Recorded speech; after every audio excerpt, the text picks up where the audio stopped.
You're listening to Release Your Resistance with Bex Beltran, episode 75.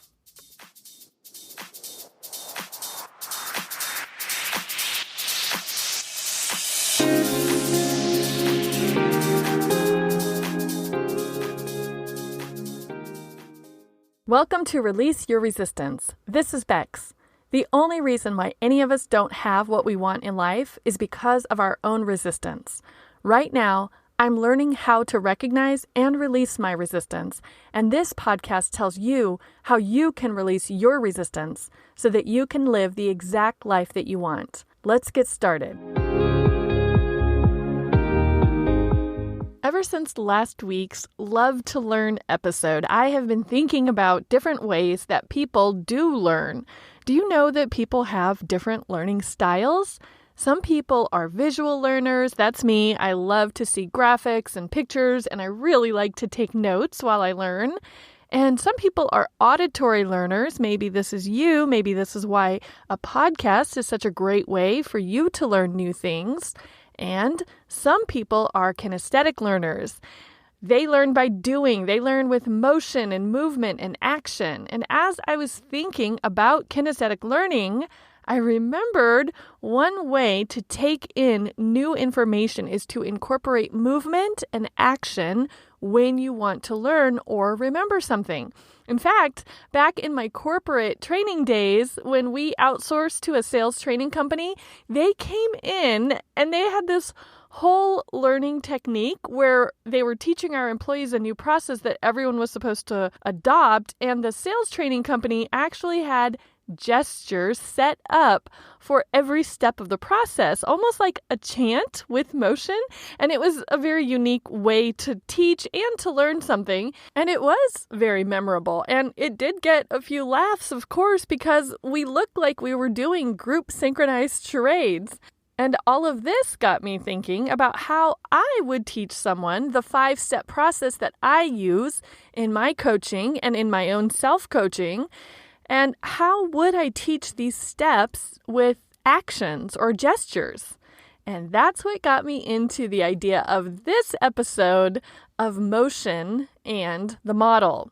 Whenever I have a new topic and whenever I'm thinking about what vocabulary or what specific words I want to choose, I frequently look up the words that I'm thinking about so that I can make sure that I'm using them correctly or to confirm that I do understand what the word actually means, because sometimes we use words incorrectly or we use words not realizing they mean something slightly different than how we've been using them. So I looked up motion, and the very first few definitions that I found were all about physics, and I was not expecting that. According to Google, motion is the phenomenon in which an object changes its position over time. Motion is mathematically described in terms of displacement, distance, velocity, acceleration, speed, and time. And I love this physics definition, even though it doesn't exactly refer to what I am talking about, because using the model has changed me over time. It has caused me to change my outlook or my position, and it has caused me to displace thoughts that don't help me. So interesting, right? So today's episode requires you to use motion, specifically your hands. No, it's not required, only if you want. And if you're driving or holding something, maybe just use one hand as you listen now, or don't use your hands at all and just imagine the motions as I describe them. And when I say the model, because this is motion and the model, I am referring to it so casually as if we're all on the same page and we all know what I'm talking about. But just as a quick refresher, when I say the model, I am referring to the coaching framework that I use on myself when I journal and when I do my own mental self-coaching, and it is the coaching framework that I use with my coaching clients. And I love the simplicity of it. I love that it is so universal. I love that anything can be plugged into it. The model really gives us a way to separate and dissect what we're thinking, how we're feeling, what we're doing or not doing. And then it lets us see what results we are getting.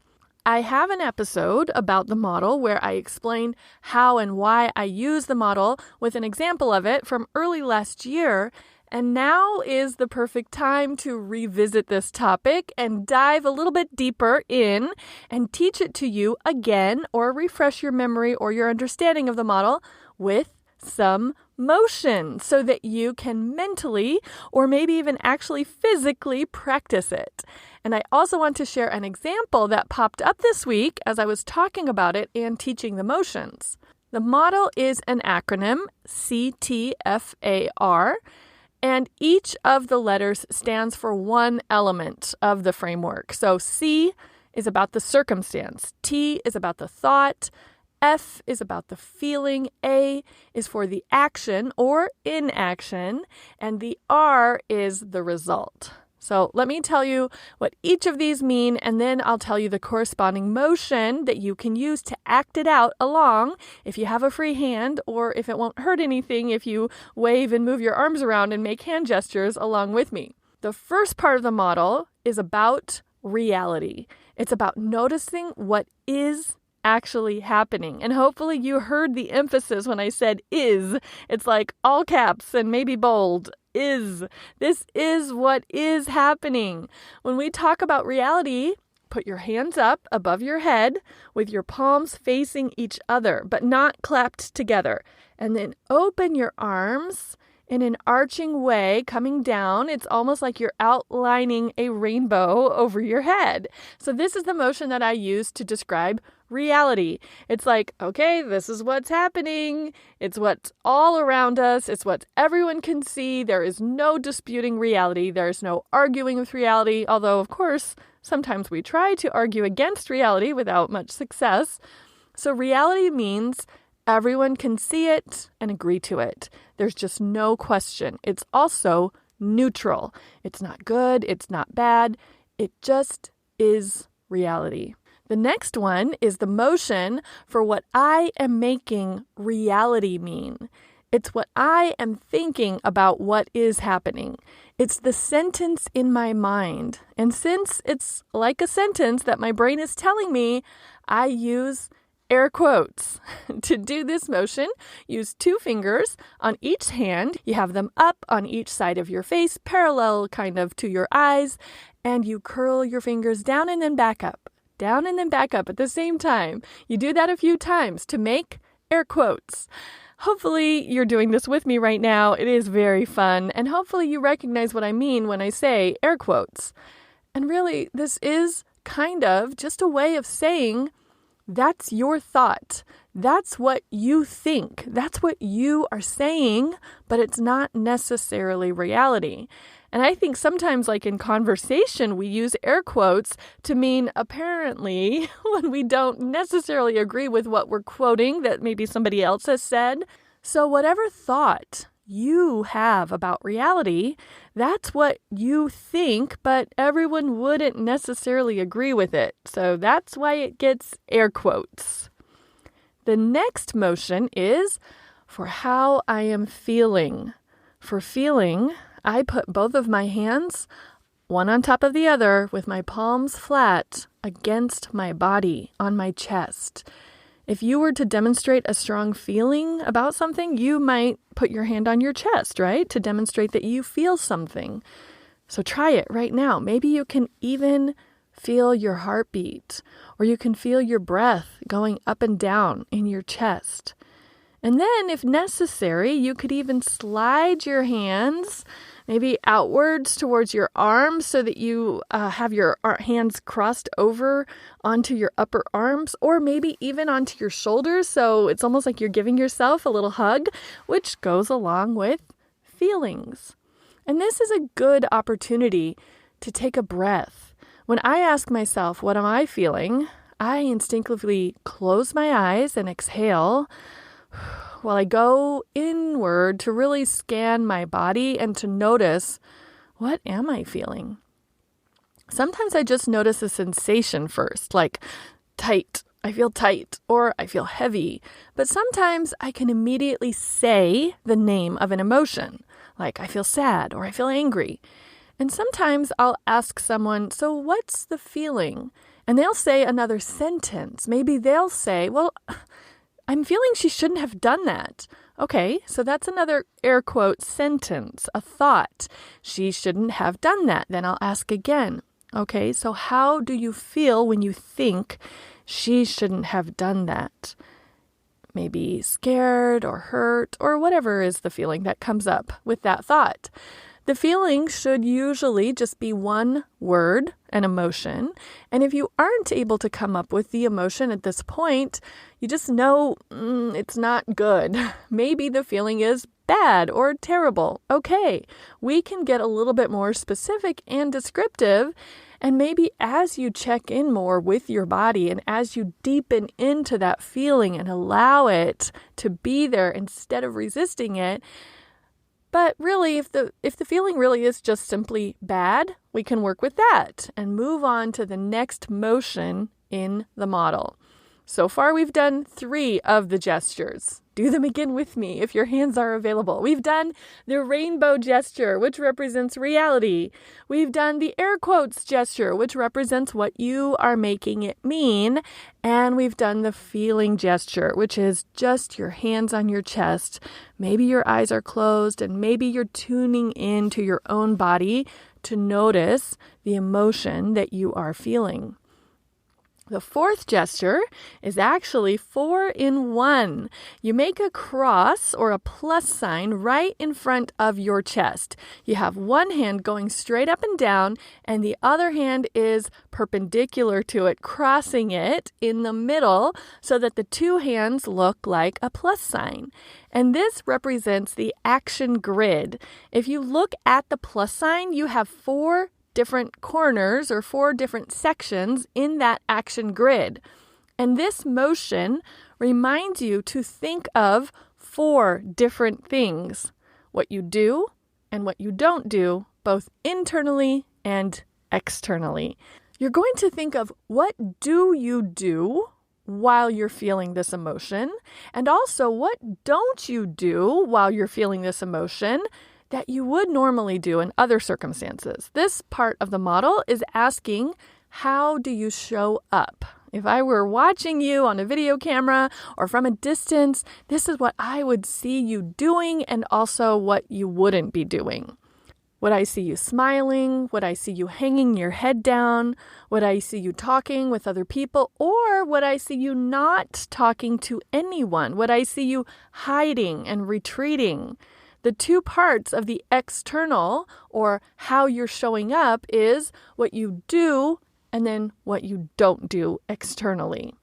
Then we go internal. What is happening in your head? That's the other part of the action grid. We're looking for what you do and don't do internally. So, do you think of other options? Do you give grace? Do you think of more problems? Maybe you don't remember that the situation is temporary. Maybe you don't remind yourself that there are plenty of solutions here. Maybe you don't give someone else the benefit of the doubt. These are all examples of things that you do and don't do that I wouldn't be able to see because it's all happening inside of your head. So now we are starting to get some awareness. We are making a list of actions that you do or don't do because of how you are feeling, because of what you are thinking. And this brings us to the final motion of the model, which is your hands both open, palms up, almost like you're serving something on a tray. And what you are serving is your results.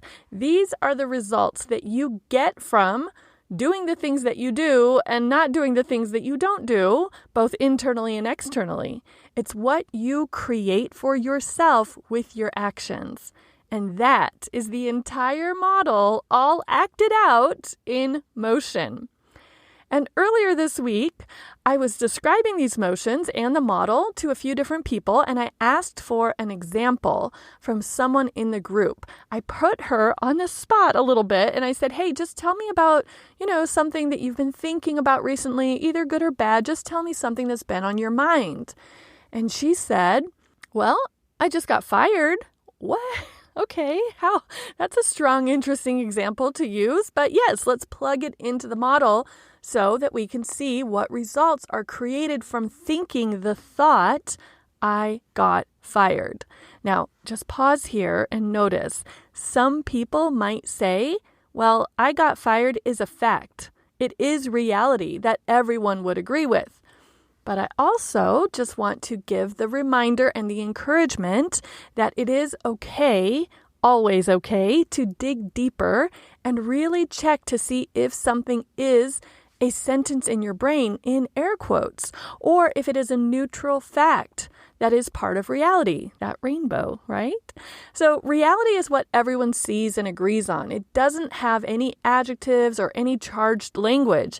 It is a neutral description of the actual event or the actual thing that happened. And when I probed a little deeper into what had happened in this real life example, it turns out she's a service provider and a client who she was working with decided to discontinue their working relationship. That is the reality. If we ask this client, hey, did you decide to discontinue the relationship? She would say, yes, I did. And if we ask my volunteer for this real life example, hey, did your client decide to discontinue the relationship? Yes. Everyone would agree on it, and it's not charged. It's not good or bad. It's just completely neutral. It's just the bare bones of what happened. But when I asked the volunteer in this description what was on her mind, she gave the thought, and I'm adding the air quotes, I got fired. When you think of someone getting fired, or when you think, ooh, what if you got fired or someone you love got fired, what emotion would that bring up for you? Now we can put our hands on our chest as the next motion and the next part of the model. We can all probably imagine different reactions or different emotions to thinking the thought, I got fired. But the one that came up in this example was that she felt rejected. Yeah, it makes sense. If you're thinking, in air quotes, I got fired, or of course, a feeling that could go along with that thought is rejection. So now we have our one-word emotion, rejection. And now let's go back to the action grid. But before we do, I just want to acknowledge that humans are complex, our brains are sophisticated, and we have the ability to think multiple thoughts at once and to feel lots of emotions simultaneously. And I point this out to remind you to stay in one specific model at a time. You can do as many models as you want about any given situation to get awareness around all the various thoughts and feelings and actions. But to use the model most effectively, do each model on its own for each individual thought. So back to our example where the volunteer started talking about all the things that she did after finding out that she would no longer be working with that client. We narrowed it down and we got very specific to only ask about what she did and didn't do while she was feeling rejected because she was thinking, I got fired. First, I asked, what would I have been able to see, either on like a camera or if I was sitting across the room? What actions would I be able to see? And she's feeling rejected, so she's going to withdraw. She's not going to put herself out there. She's not going to be her normal upbeat self. So those are the not things, or things that she doesn't do. She doesn't smile. She doesn't reach out to other people. She doesn't approach new clients and new possible business relationships while she is feeling rejected. Those are the things that we can see. The second half of the action grid is about what she does and doesn't do internally, the things that we can't see but are definitely happening in the brain. And the things that she's doing are that she's feeling sorry for herself. She's blaming the client. She's playing the situation over and over and replaying it in her mind, kind of like spinning on it. What is she not doing? She's not dropping it. She's not moving on. She's not thinking of other possibilities. And all of these actions and inactions are all because she is feeling rejected. And the reason why she's feeling rejected is not because the client decided to discontinue the relationship. No. The reason why she's feeling rejected is because she is thinking the thought, in air quotes, I just got fired. So let's review the complete model. We talked about reality. The client discontinued the relationship. We talked about the air quotes, what she made that mean. I just got fired. Her feeling is rejected. Then we talked about what she's doing and not doing, both internally and externally. And as we list out all of those actions and inactions, we can start to notice what is created when you don't put yourself out there, you don't smile, you don't seek out new business, you retreat, you spin on what happened, you blame your clients for their decision. What happens when you do or don't do all of those things? What do you create for yourself? In a way, we could summarize a little bit and say you cut yourself off from other clients because you're not putting yourself out there. You're not being hopeful. You're not seeing possible business relationships. So you cut yourself off from other possible clients. Wow. So the original thought in air quotes was, I just got fired. And the result that she creates when we go through that model is I cut myself off from clients. Very good to know, because that reminds her that the results are in her power. She has power here. I'm not saying that she can reverse time and have the power over the client's decision not to end the relationship. It might feel like the client had the power in this situation because the client is the one who chose to end the relationship.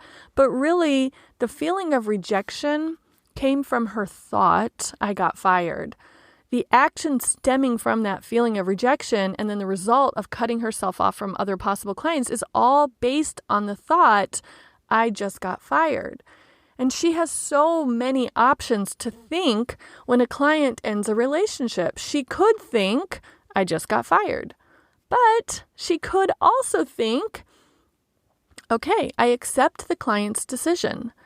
She could also think, we were not a good fit. She could also think, wow, this frees up my time to work with someone who is a better fit. There's so many different things she could think when a client ends a relationship. If she chooses to think, for example, this frees up my time, then when she checks in with herself, she may notice that her feeling is relief, or maybe it's acceptance or hopeful, or openness. What would the action grid look like coming from acceptance or hope? We might see her doing things like reaching out to other clients, making a new marketing plan. And internally, she might be noticing this valuable lesson that she has just learned. Internally, what she wouldn't be doing is spinning on the last conversation with the previous client. Don't you love how this self-awareness, by plugging the situation into the model and then using the fun motions, can remind you to be intentional about your thinking? I love how it reminds me that something my brain thinks is 100% fact is usually an optional thought that I can choose to continue thinking or just drop or replace with something more helpful.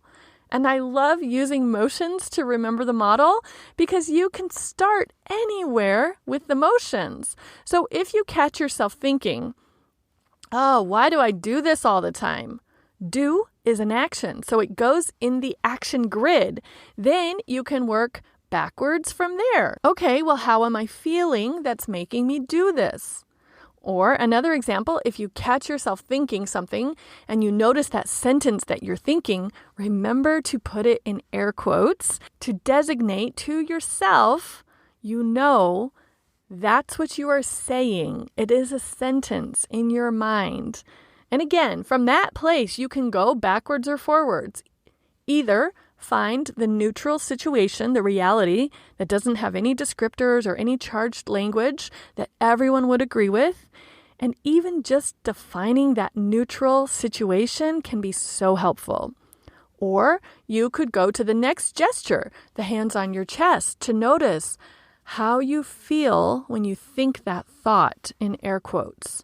And then just keep going through the rest of the motions to see what results are created when you do think that thought in air quotes.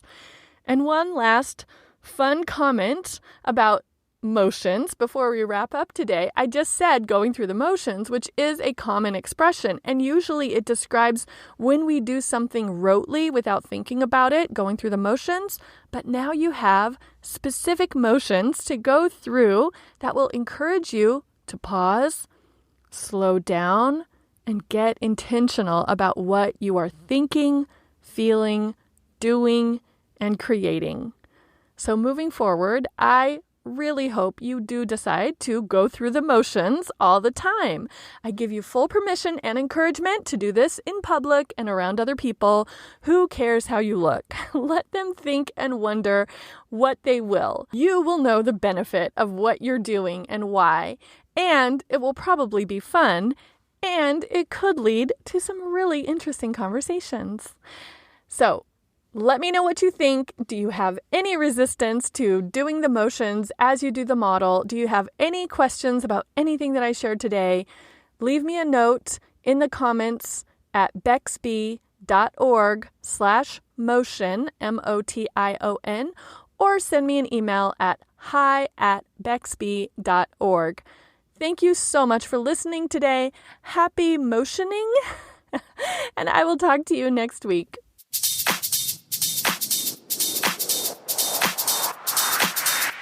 This has been Release Your Resistance.